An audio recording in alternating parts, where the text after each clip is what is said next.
Every inhabited continent carries her African footprint somewhere in its bloodline. We uncover the women history left behind. Her story, our history, our legacy. This is Roots Unspoken. There is a throne in Ghana that no king has ever sat on. It touches the ground about as often as it touches sunlight, which is to say almost never. Its hiding place is known to a handful of living people, and they are not telling you or me or anyone. It is not furniture, it is not decoration. In Asante tradition, this object holds the actual soul of a nation, the ancestors, the living, and every child not yet born, bound into 18 inches of gold-sheeted wood. Real women, real artifacts, real history, this is Roots Unspoken. In 1900, a British governor stood up in Kumasi and asked why he wasn't sitting on it. That question started a war, and 300 years later, the stool is still winning. The founding story goes like this. Around the year 1700, the priest Okomfo Anakai, the spiritual architect of the Asante Union, working alongside its first king, Osei Tutu, stood in the open at Kumasi and called the sky down. Thunder, darkness, a cloud of white dust, and out of it a small stool of solid gold drifting down through the air to settle gently on Osei Tutu's lap. It never touched the earth, it has been trying not to ever since. That is the tradition, and it deserves to be named as tradition, an origin story carried in memory and repeated for 3 centuries, not a scene any historian sat and recorded. But look at the political engineering underneath the miracle, because that part is very real. Anakai and Osei Tutu were welding a cluster of proud, rival, mutually suspicious Akan states into one confederacy. Every one of them had its own chief, its own ancestral stool, its own reasons to distrust the others. You cannot fuse that by force alone. You need something that belongs to nobody and outranks everybody. So the Golden Stool did not arrive as a king's chair. It arrived as a nation's soul, and the tradition holds Anakai declared that the strength, the courage, and the very life of the Asante people now lived inside it. Harm the stool and you harm every Asante who has ever lived or ever will. They called it Sika Dwa Kofi, the Golden Stool born on a Friday, not a seat of power, power itself. Physically, the Golden Stool is unimpressive.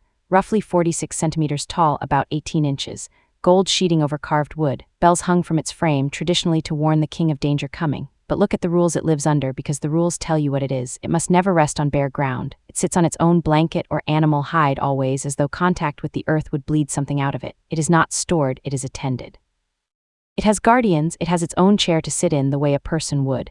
And this is the part almost everyone gets wrong. The king does not sit on it, not at his coronation, not ever. At his installment, the Asantehene is lifted and lowered over the Golden Stool 3 times and stopped every time before his body can touch it. Sit with the design of that. This is a throne deliberately engineered to outrank the person standing closest to it. The Asantehene is not the owner of the Golden Stool, he is its custodian. It was there before him, it will be there after him, and it belongs to the dead and the unborn as much as to anyone drawing breath. So when a colonial official announced that he intended to plant himself down on it, he was not making a diplomatic request. He was proposing to sit on their grandmothers. By 1900, the Asante had already been hollowed out. 4 years earlier, in 1896, the British had seized the reigning Asantehene, Pompey I, and carried him off into exile, eventually all the way out into the Indian Ocean to the Seychelles, where he would remain for nearly 3 decades. They had taken the king. They assumed a nation without its king was a nation without a spine, and that whatever was left would simply lie down. They had misread the entire architecture of the place. In Asante, the king was never the point. The stool was. Then on the 28th of March 1900, Governor Frederick Hodgson summoned the chiefs to Kumasi, sat down in an ordinary chair in front of them, and made a speech his empire would spend the next year paying for. He demanded to know why the Golden Stool had not been handed over to the queen. And then he said this close to his own recorded words: "Why am I not sitting on the Golden Stool at this moment? I am the representative of the paramount power in this country. Why have you relegated me to this chair? Why did you not take the opportunity of my coming to Kumasi to bring the Golden Stool and give it to me to sit upon?" Understand what he had just done. He had not asked for treasure or tribute or gold. He had asked a nation to hand over its soul so a stranger could put his body weight on it. The chiefs said nothing. They sat in perfect silence, they let him finish, and they went home to prepare for war. You know what came next, because it was our last episode. Yaa Asantewaa, the queen mother of Ejisu, stood up in a room full of hesitating men and told them that if the men of Asante would not go forward, then the women would, and that she would call her fellow women and they would fight until the last of them fell. What followed was not a protest or a riot or an incident, it was a war. A real siege of the British fort at Kumasi that ground on for months with the governor and his people trapped inside it, and it was only broken when the empire dragged in reinforcements from across West Africa to lift it. By the time it was finished, Yaa Asantewaa was on her way to the Seychelles herself, and Asante had been formally annexed into the Gold Coast colony. On paper, Britain won. Now hold on to this next detail because it is the entire reason this episode exists. The Golden Stool was never surrendered, it was never captured. Not one British official ever sat on it, not Hodgson, not anybody.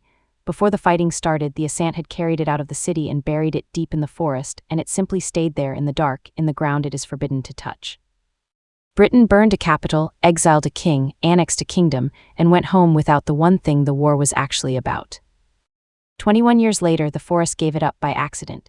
In 1921, a crew of African road laborers cutting a new road through the bush dug into something buried and found the Golden Stool.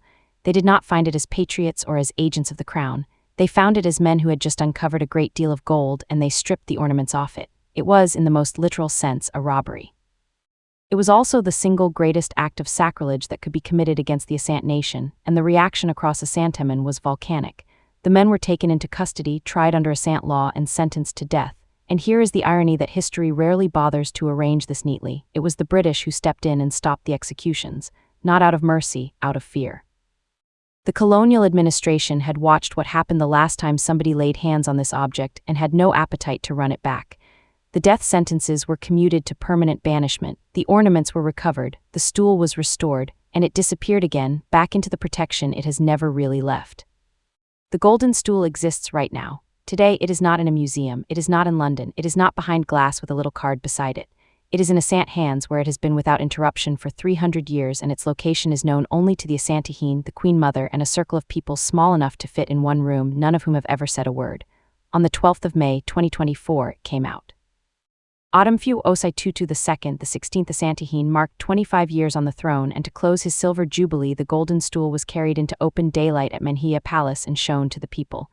Presidents came, former presidents came, an entire crowd stood in the sun to look at a stool, and here is the detail that makes the whole thing land. That same year, for that same jubilee, the British Museum and the Victoria and Albert Museum finally sent back dozens of pieces of Asante royal gold that British soldiers had looted from the palace at Kumasi in 1874, a century and a half earlier. They did not return them, they loaned them, 3 years with an option to extend. Britain still owns the treasure it stole from that palace, and Ghana gets to borrow it back for a while. Then the Golden Stool went back into the dark. Nobody will say when it comes out again.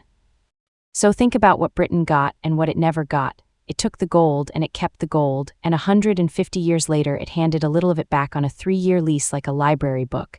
It took the king and sent him across an ocean. It took the kingdom and drew it onto a map in somebody else's colors. But the one object it actually asked for, the one it made a speech about, went to war over, hunted through the forest for 21 years, it never touched. Not once. A governor demanded to sit on the soul of a nation, and that nation buried its soul in the ground rather than let him. The stool outlasted Hodgson, it outlasted the colony, it outlasted the empire itself. 300 years since it came down out of the sky, and it still has not touched the ground. Don't forget to like, share, and subscribe, and on the next episode we head north, across the desert, where a Berber queen is about to make the Arab conquest of North Africa far more expensive than anyone planned. Her name was Yaa Asantewaa.